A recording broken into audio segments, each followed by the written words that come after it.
The Trumpet Daily program begins right now. Today's world news, what it means, where it's taking us. I bring you the one and only possible message of world peace. This is a message of hope, tremendous hope. And he said unto me, you must prophesy again. The Trumpet Daily program begins right now. Speaker Johnson's confidence goes beyond that morality to something bigger and providential. After seeing both the assassination attempt in Pennsylvania and Florida fail, Johnson became convinced that Trump would win the presidency. He shares with us what he told the president during those days. Scripture is clear. God is the one that raises up those in authority, and he has selected you. It's to me, it seems obvious you're going to win another term. And what a profound thing it is to be raised up by God to lead the greatest nation in the history of the world for the second time. He thinks of it that way as well. And you hear him use that language himself in recent months and since the inauguration. Johnson believes it changed Donald Trump, which has led to an extremely effective second term, especially when it comes to working with Congress. From the very beginning, brethren, we did say he is coming back. And even now, if you were to look at it, you'd say, well, there's some people thinking, well, okay, he's probably going to win it if he doesn't get assassinated. Well, he isn't going to get assassinated. He isn't going to get assassinated, or how could he come back and fulfill a very great prophecy in Amos 7? From the beginning, we've always said that because it's in Bible prophecy. I believe that my life was saved that day in Butler for a very good reason. I was saved by God to make America great again. I believe that. God is going to have to do something, and I think he's already started moving things, and the tide is turning. Maybe God would have to, in some way, remove Barack Obama before we could ever have enough peace to bring Trump back to his job. He's beginning to silence Antiochus. He's blotting out what he has and the power he has. So he's in the process of silencing this political Antiochus. Obama is being silenced. He's not all the way there. But in the end of all this, he's going to be, this verse, he really is going to be totally silenced. Tulsi Gabbard, she is good and right and true and bold. And she just canceled the Obama legacy, all of it last week. John Brennan is evil, corrupt, dishonest. And so are all of his henchmen in the White House and the guy he worked for, Barack Obama. What they've done is so bad for this country. And it really started right at the 2016 election. And there's a difference when you know it and when you know it and it's all written down for you. I mean, it's all there. It's right there. The orders, the memos, the whole thing is right there. Were you surprised when you saw it all laid out? I would have thought they maybe would have thrown it out. I don't know. They handed it. They say, put this in highly classified. It was in highly classified, in areas that normally you wouldn't get to. But I guess when you put it in there, it's a file, right? And they got to it. And it's unbelievable. When you read it, it's unbelievable. A real hoax, it's a real hoax. If they would devote their time to winning elections, or if they devote their time to greatness, making America great again, it would be because there's a certain genius to it, but it's also sick. Yes. They're sick. Today you saw GDP was much higher than anticipated. And Scott, good job. Scott Bessent's been working, just got back from a little excursion and a meeting with China in Europe. And that went well. We've done very well with the EU deal. It's a very big deal, I guess. They say the biggest trade deal ever made by far, probably is. Just completed Japan and many other countries. And Hundreds of billions of dollars is flowing into our country. We've never seen anything even close. And that's not me saying it, that's everybody saying it. And it's going to be something really, really very special. An economic resurgence. We're right in the midst of it. And this follows all that you saw there in the cold open. The miraculous return of Donald Trump to the presidency, and of course the legacy of Barack Obama right alongside that has been silenced. It's been canceled, as Greg Kelly said there. It's good from time to time to just step back and look at the bigger picture. It's easy to get caught up in the daily grind of the news cycle on this show since we come at you every single day. But don't forget all that has happened in the last year and a half. I mean, these are dramatic events, miraculous events. These are prophetic events unfolding before our eyes. You're listening to Stephen Flurry, and this is the Trumpet Daily. We appreciate you joining us on today's show. You can get to the live video stream of this program at trumpetdaily.com or at the Rumble channel, rumble.com/Trumpet Daily. The email address, td@thetrumpet.com, I think. Remember, I forgot that a week or two ago. We need some more emails. And of course, we need to get through more emails at the end of this show, but we just keep running out of time. In fact, here lately, I've been taking you just a little bit over. So lots to get to. And we're going to focus here primarily in this first segment on the American economy and the tariffs and the trade deals that this president is working out, and everything, it seems, just going in America's favor. We'll get to that here in just a second. I just noticed before coming to air that the John Durham annex, I guess, the annex report that was attached to his investigation, that's been declassified or released for public consumption today. Who knows why it takes so long, but more and more of the fraud is being exposed. And then you hear the story of these burn bags. The FBI, I mean, they raided Mar-a-Lago because of classified documents, napkins and gifts that President Trump had gotten while he was in office the first time around. And yet the thugs at the FBI, the thugs in the deep state, I mean, they just routinely destroy documents, put them in burn bags. Well, Kash Patel's people have discovered some of those burn bags didn't get burned. So we'll see what comes of those documents. We'll see when Tulsi Gabbard comes forward with more. But the Obama legacy, Kelly's right. I mean, it's been canceled. And if you think about, again, the prophetic framework that we've given you, that was here in this book for so many years leading up to the dramatic twists and turns from last year, I mean, the sure word of prophecy, it's exactly that. It's sure. That's 2 Peter 1 and verse 19. My father mentioned just yesterday.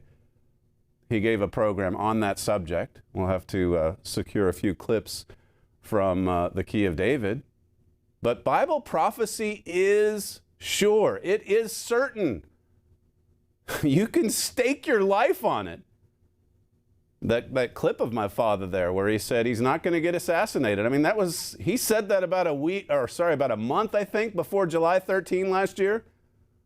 And then he very nearly was assassinated. But as you heard Donald Trump say himself, God intervened to save his life. And he's right about that. It has more to do with giving us a chance to turn to God in repentance than it does just the resurgence, but the Bible indicates there's going to be a resurgence too. Short term, but a resurgence nonetheless. And then you look at some of these trade deals and just the activity, the dizzying activity of the Trump administration here at home every day. It's just nonstop. We've talked about some of the weaknesses, some of the blind spots in this administration, but I mean, the economy is his wheelhouse, President Trump's. As I say, I'll get to that in just a second. First, though, Canada joins with France, joins with the UK, saying that, yeah, we're going to recognize Palestine. You know, as someone tweeted out earlier today, when Israel withdrew completely from Gaza in 2005, let's not forget this. It was 20 years ago. When Israel withdrew completely, Gaza had the opportunity to show us what a two-state solution would be. I mean, they had full autonomy. They operated as their own state. On October 7th, 2023, it showed us. That's right. October 7th shows us what a two-state solution looks like. As one of our news gatherers was saying this morning, I mean, the two-state solution, quote unquote, it goes all the way back to Old Testament times.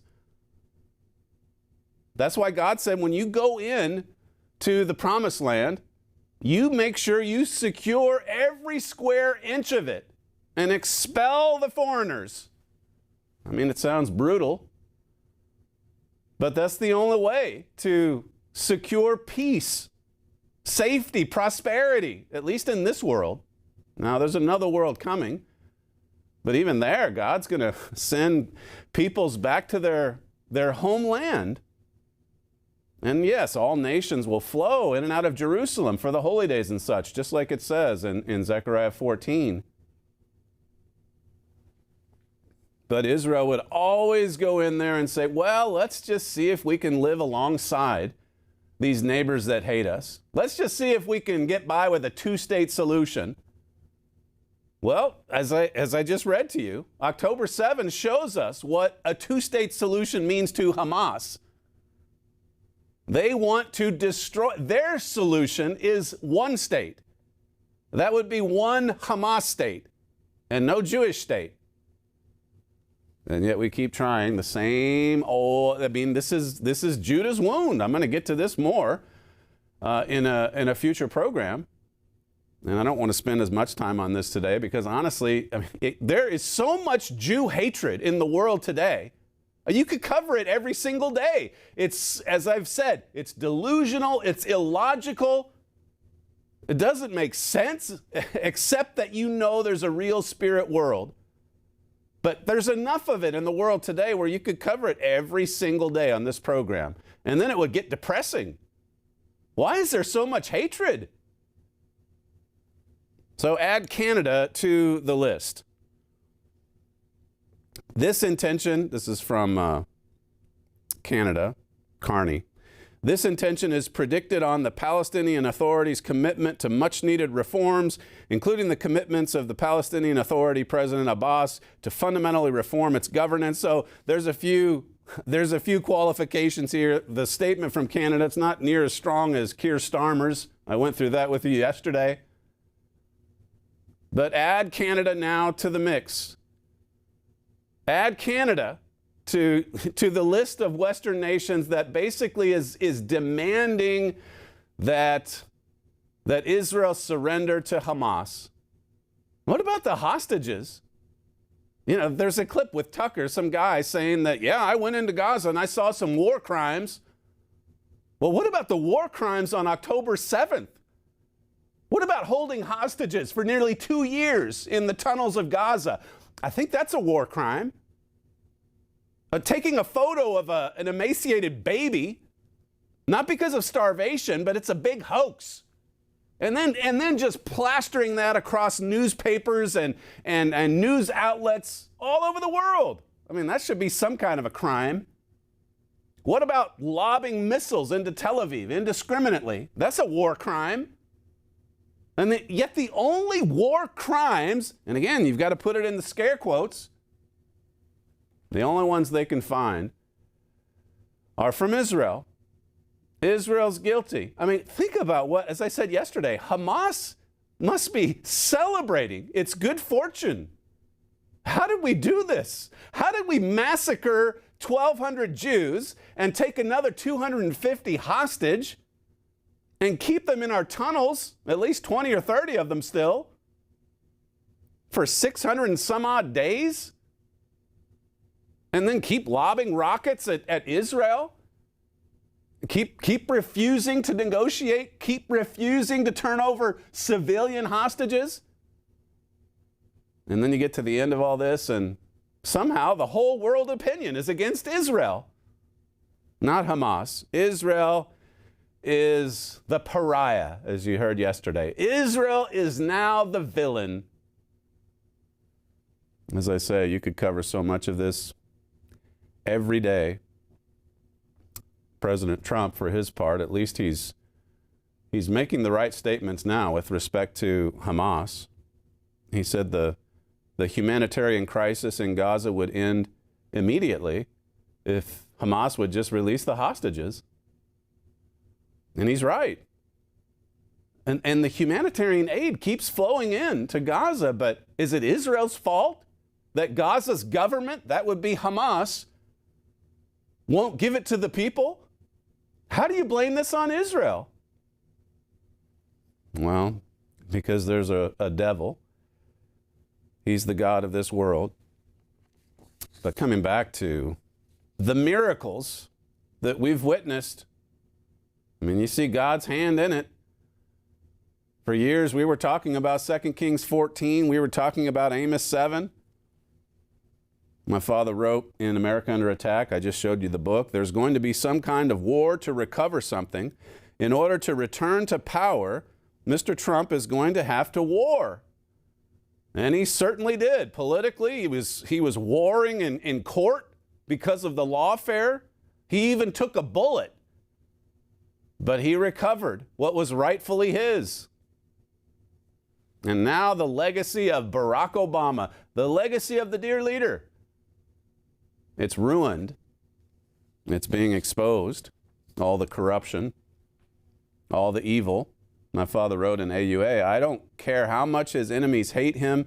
Prophecy says Trump will return. I mean, we were saying that long before July 13th.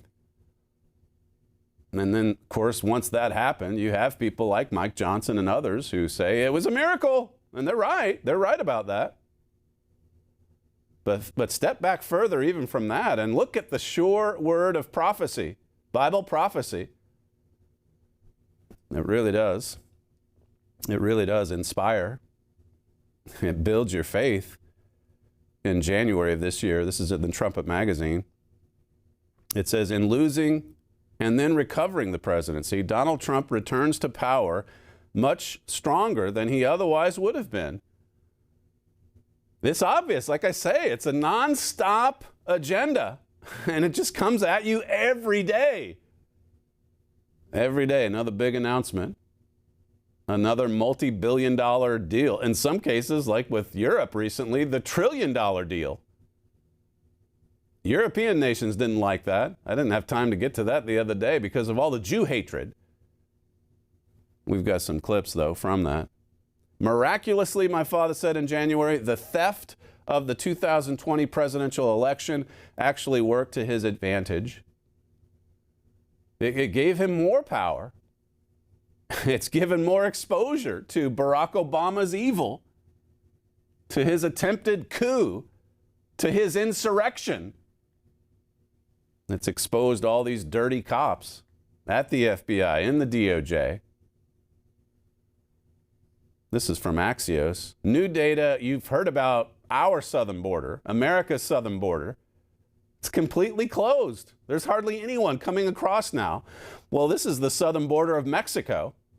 As you know, people from all over South America were coming up through that, South and Central America, and making that long journey to get to the United States. New data show that the number of migrants attempting to cross the dangerous Darien Gap from Colombia into Panama has dropped to almost zero. I mean, one U.S. president, the return of Donald Trump, and the illegal immigration, the flow of it, completely stopped, just like that. I mean, he's been in there for 6 months. How is this possible? Well, that's quite a resurgence. At least in clamping down on border security, it is. And then you get all the numbers on the economy this week. A miracle victory. This is from January of the Trumpet as well. Bible prophecy says that Donald Trump is going to lead a resurgence in America. Based on the scale of his victory in November, this resurgence could be significant and impressive. This is what we wrote before he was even inaugurated. There's going to be a resurgence. And think about all the people screaming in February and March and April with the tariffs and so on. Now, obviously, we were also telling you the long-term forecast and that there's going to be a trade war and that a lot of powerful nations around the world are going to align against the United States. So that is happening. That is true. That's the sure word of Bible prophecy. But right now, you're seeing it work in America's favor. And all the tariffs and the threats of tariffs, the economy didn't just come crashing down the next day, as many were saying, as many on the left were hoping. Instead, there's an impressive resurgence. Short term, again, we've got to give you God's forecast. It's short term, but it is significant and it is impressive. Listen to Donald Trump from yesterday, clip 11. In the second quarter, we smashed all expectations. They thought it would be maybe a little bit less than 2, and it was 3, a little bit more than 3. Consumer spending is up. Business investment is way up. Domestic manufacturing is way up. Real disposable family income is up, and personal savings are up. Other than that, we're not doing so great. We have the hottest country, and I'll tell you, it's a great. We're having a lot of fun with it. At the same time, we dramatically slashed government spending for the second quarter in a row, down nearly 4%, which people were surprised at. We do a lot of cutting also. The private sector has boomed with nearly 600,000 jobs added, way above expectations, while we have reduced the federal workforce by 70,000 jobs. So these are private jobs that are coming back to our country. Federal jobs are being cut. Critics said that our tariffs would hurt the economy, but the data shows the exact opposite, and the exact opposite is happening. The U.S. Treasury has taken in $150 billion from tariffs, and we'll be adding about $200 billion next month for totals that nobody's ever seen before, frankly. And foreign imports were down 30% in the second quarter, while the domestic auto production surged by a stunning 36%. This is truly the dawn of the golden age of America. That's in the January Trumpet. Again, this is at the start of the year. This is at the start or before the second term of President Trump. We wrote, it's an ambitious agenda, but if Mr. Trump is able to enact all of his economic proposals, he could transform the U.S. into a self-sufficient superpower, no longer reliant on East Asian manufactured goods or Middle Eastern oil. And again, how far this goes or how long this lasts, that's an open question. But it is, as we said in the same issue, it is nevertheless significant and impressive. Only time will tell how much of Mr. Trump's economic agenda will be realized, but Bible prophecy indicates America is about to experience an economic resurgence. Tomorrow's news today, that's the tagline at the Trumpet. If you aren't a subscriber, you're missing out. There's no cost. There's no charge for it. You can call our operators today and get a free 1-year subscription to the Trumpet. And of course, a lot of that content also appears at our website, thetrumpet.com. And there's no cost for that. You don't need a subscription. There's no annoying advertisements either. It's a wonderful website. It's just chock full of information with truth, with the sure word of prophecy. It's a blessing to a great many readers and studiers, to a great many students of Bible prophecy. Listen to Steve Moore yesterday saying that as far as the economy goes, I mean, it's hard to find anything to complain about. Clip 12. This is an amazing number. By the way, I predicted we'd get to 3% growth. I just didn't think it would happen so quickly. We're seeing lots of jobs. We're seeing tame inflation. It is really a beautiful picture. The stock market is, the S&P 500 and the NASDAQ are at record highs or at or near those. So it's hard to see anything to complain about. I'm sure Democrats will find something they don't like. They're looking even as we speak. We've got to find something to lie about. We've got to find something to complain about. We've got to get Trump. As far as domestic policy, it's harder and harder to do that. The borders are secure. The illegals are being sent back home or to Alligator Island in Florida. And then the economy. Listen to Kevin Hassett, what he had to say yesterday about the economy and some of these numbers. Clip 13.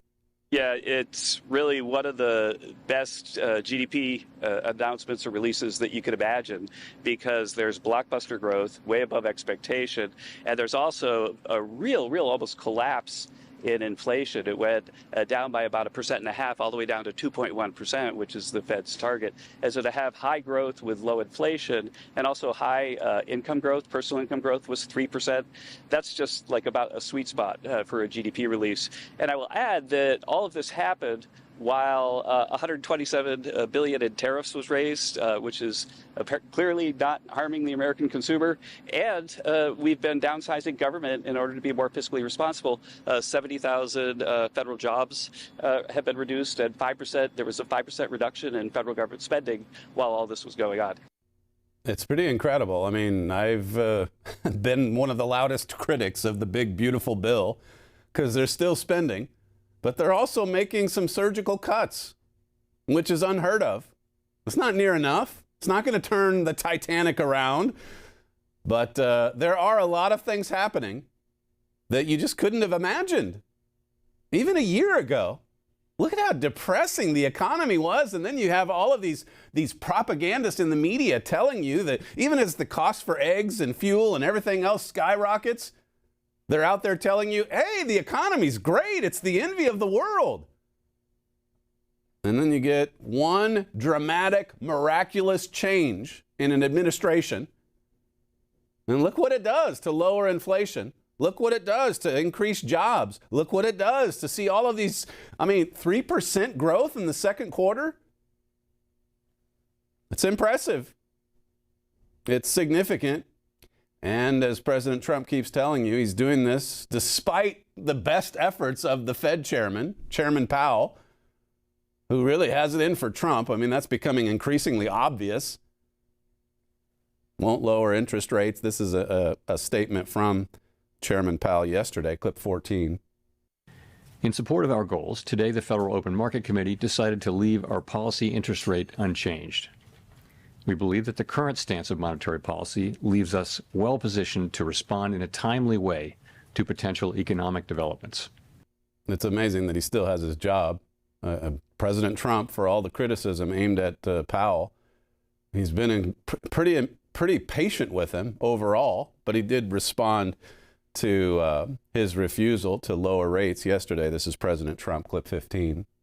What you do is you lower them, and let's see if there's inflation. Right now, there's no inflation. Everybody thought there would be. All we have is billions of dollars of cash pouring into our country from other countries that took advantage of us for many, many years. But we're keeping the rates high, and it's hurting people from buying houses, and we don't want that. But, each point that this gentleman keeps up costs us $365 billion a year. Think of that. 1 point, $365 billion.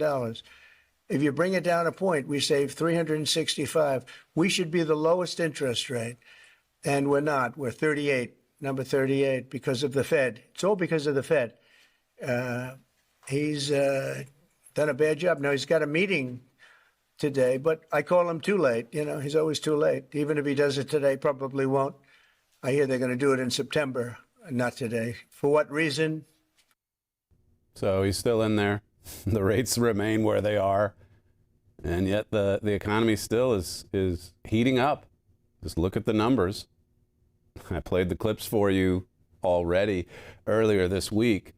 And I thought even, the optics of President Trump visiting European leaders, Starmer and others, but doing it at his golf course in Scotland, doing it on his territory, I guess you could say, home court almost. Even as he goes to Europe, he's planning another big summit at Doral down in Florida and inviting the leaders of the world, and so many of them want to meet and try to make a deal. But he meets with European leaders. He makes a deal with Ursula von der Leyen, I think it is, the EU basically, and says that there's going to be 15% tariffs. And nobody likes it in Europe. And yet she accepted the deal. And it's just going to bring hundreds of billions of dollars into the United States. For how long? We'll see. But that's the deal. Listen to how the European media responded to the deal. This was, again, in response to what President Trump orchestrated just a few days ago, clip 16. We have to be honest that the deal does come at a price, and the price clearly is also at the expense of the German economy. So in other words, good news that there is an agreement, but the agreement itself may not be what Germany and Europe in particular would want. It's not a win for anybody. It's a miserable deal. Basically, the EU felt it had no choice but to accept the imposition, unilateral imposition by Trump of a 15% tariff. Well, lukewarm is a very nice way of putting it, Nicole, in terms of the criticism that this deal has gotten from quarters here in the European Union. I mean, you've got some people saying that the one side got a deal and the other got a bill. The French Prime Minister is describing the signing of a new trade deal with the United States as a dark day for Europe. It's incredible. When, as I watch that, I just think about, again, step back, look at the big picture. But just a year ago, we heard from everybody was screaming, particularly over here, oh, Trump is Hitler. If Trump gets in there, it's the end of democracy. Everything folds. And now look, he's just going around the world making deals. And Europe had no choice. I mean, just judging by the commentary here, listen to Jesse Waters as he reported on these developments earlier this week, clip 17. Trump went to Scotland and came home today with $1 trillion. It is the biggest deal ever made, I guess you could say. It's certainly the biggest trade deal ever made. You know, they're buying $750 billion worth of our energy. You know, they're going to invest $600 or $650 billion into the United States, and they're going to invest probably $300 billion for the military, maybe $400 billion in military equipment separately. Yeah. I mean, it's a massive deal for everybody. Europe's our biggest trading partner, and Trump just opened up the whole continent to American companies, protected our steel industries, and made them buy over $1 trillion of our stuff. $1 trillion, and then the hundreds of billions coming in from the tariffs already. 150 billion this month, and then he said, I think earlier, 200 billion next month. All of these open avenues now for American business. In this next clip, he's actually got a statement from Ursula von der Leyen, who basically acknowledged that, we didn't get any concessions from America because this deal basically brings it more to an even status. Listen to this, clip 18. Even the Europeans admitted they got smoked.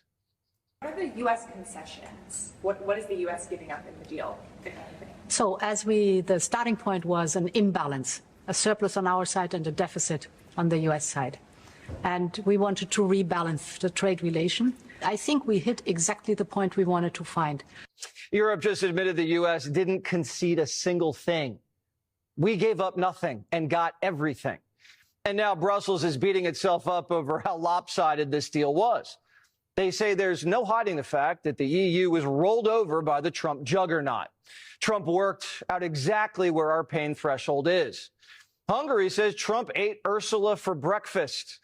We suspected this would happen as the U.S. president's a heavyweight when it comes to negotiations, while Madam President is a featherweight. Hillary, Mamala, and now Ursula. He's 3-0 against women. Belgium says it's scandalous how badly Europe negotiated this deal, and the French call it an outright surrender. And France would know.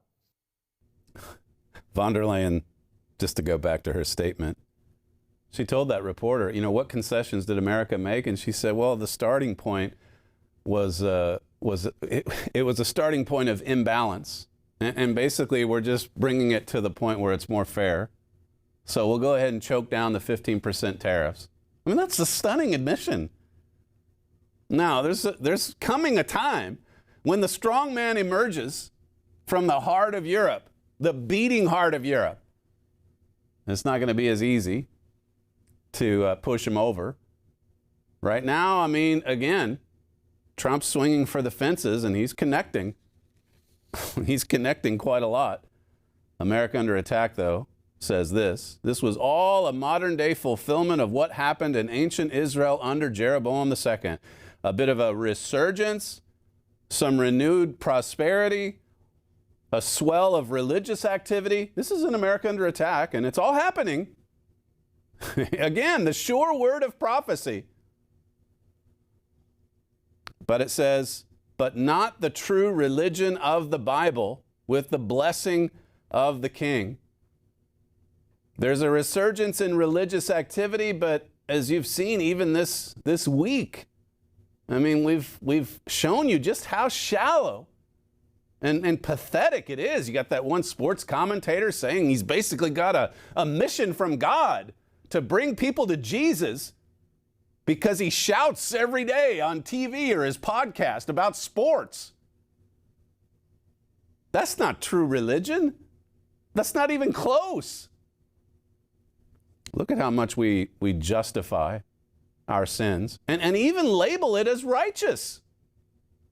Look at all of the religious people that Jesus encountered during his ministry. Why didn't he join one of their groups, their factions, their denominations? What was wrong with their religion? Well, if you read the Gospels close enough, you can see from Jesus' own mouth what's wrong. The hypocrisy, the self-righteousness, the stubborn, stiff-necked rebellion. It was all over the place, and that was 2,000 years ago. Now, as I read recently, I mean, you go through 2 Timothy 3, it's worse today. It has a show of religion, but they deny the power of God, the miraculous power of God that makes sure his sure word of prophecy is fulfilled every time. The return of a Jeroboam type, and then the exposure put upon such evil forces that very nearly blotted out the name of Israel, that very nearly blotted out America. Another quote from AUA, it says, it's critical that we realize why God brought about an American resurgence under Donald Trump's presidency. God himself was pushing back against the Satan-inspired forces that would have blotted out the name of Israel, including spiritual Israel, God's own church. He exposed those forces so that we could see them clearly. Satan is all, you can tell how important it is, prophetically or otherwise, when you see just how much Satan hates it. I mean, Satan wanted to blot us out. I was just reading a little bit of the history from the spiritual nation of Israel. Spiritual, what's happened to the Laodicean church, so many of God's people in these last days. I mean, you go back and read from Mr. Armstrong what he thought about Mystery of the Ages. This was the crowning achievement of his ministry, his 55-year ministry. This book right here, written in the last year of his life. This, he would have said, was the most important work of his entire life. And so what is Satan? And he also said, by the way, that God inspired this. He said, I didn't even write it. I mean, God just poured it into my mind. So how does Satan react to something like that? Well, he immediately goes to work trying to blot it out. As important as mystery, of all the pieces of literature that the worldwide Church of God under Mr. Armstrong produced, I mean, hundreds and hundreds over the years, out of all of them, guess which one had the shortest lifespan? Well, that would be Mystery of the Ages. Came out in 1985, and those corrupt, evil traitors that took charge of the church after Mr. Armstrong died discontinued it early in 1988. That's it. I mean, you could see why we fought for it in 1997. 6 years. We were the only ones. If we hadn't fought for Mystery of the Ages, the devil would have blotted it out permanently. But God wouldn't let it happen.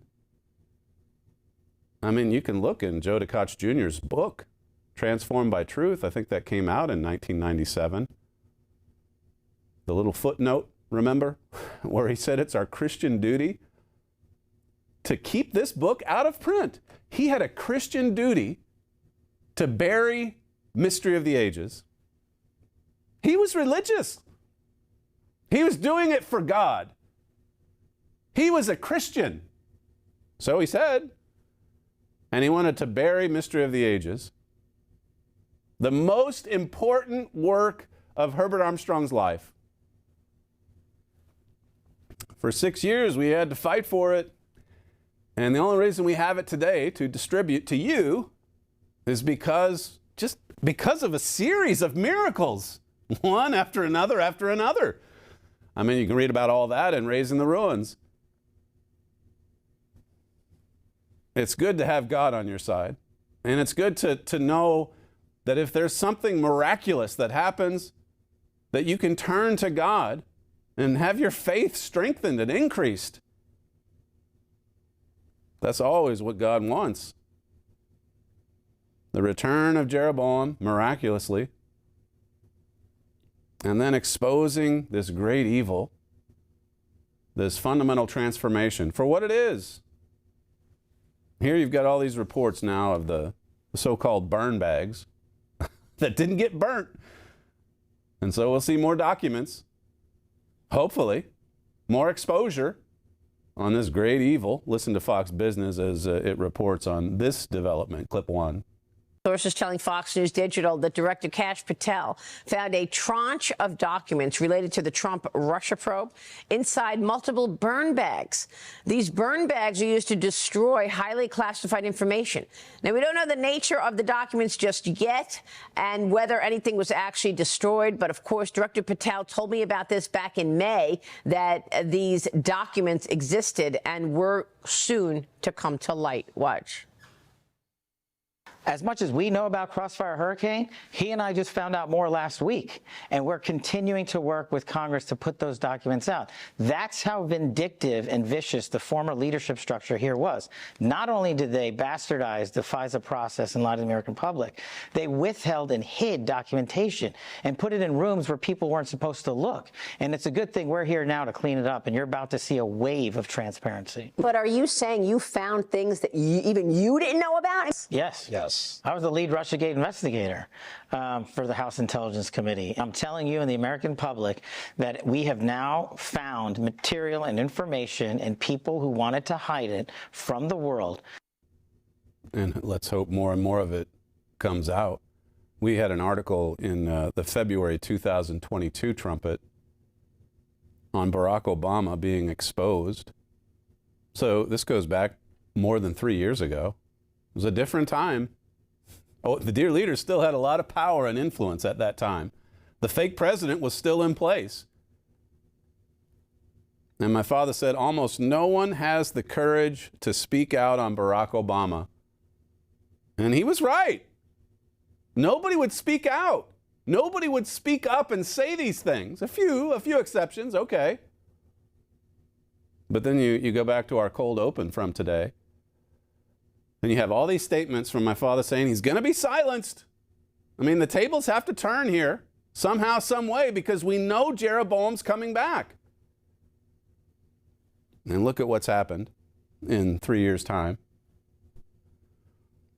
It says here, we have seen and are seeing right now that if no one loves the truth and fights for it, the truth can be cast down and trampled on. Well, we saw that, as I say, in our church history. If you don't love it enough to fight for it, then Satan's just going to bury it. You know, Satan would say something like, I have a Christian duty to bury this book, to make sure it never appears in circulation again. I'm doing it for you. I'm doing it to protect you. No, you're doing it to destroy the truth. You're doing it to blot out the truth. Satan hates being exposed. And you know what this book does? Among other things, it exposes the devil. It exposes the devil. There's a chapter in here on the real spirit world, and we've been talking about that a lot this week. What's the exact title? The Mystery of Angels and Evil Spirits. That's chapter 2 in Mystery of the Ages. It's a mystery to this world. Evil spirits. What does this world understand about evil spirits that would work to blot out the truth, even as they inspire statements like, well, this is our Christian duty. We have a duty as a Christian, as a follower of Christ, to make sure you never read Mystery of the Ages again. You have to love the truth of God, and you have to be willing to fight for the truth of God. It says here, as I wrote in What Will Happen After Trump Regains Power. Well, that's quite a statement in and of itself. This is my father writing in 2022. After Trump regains power? How could you state that dogmatically? Because of the sure word of Bible prophecy. And if Satan had his way, he'd bury the Bible. And in many ways, he does bury it. He buries the truth of it with all of this religious confusion and these many different denominations that all have their own interpretations, and none of it's sure and none of it's certain. The Bible doesn't need interpretation. It interprets itself. Just read it, see what it says. Now, we need teachers. You see that in the book of Acts and elsewhere. Individuals that were reading it, they didn't understand it until a teacher from God came.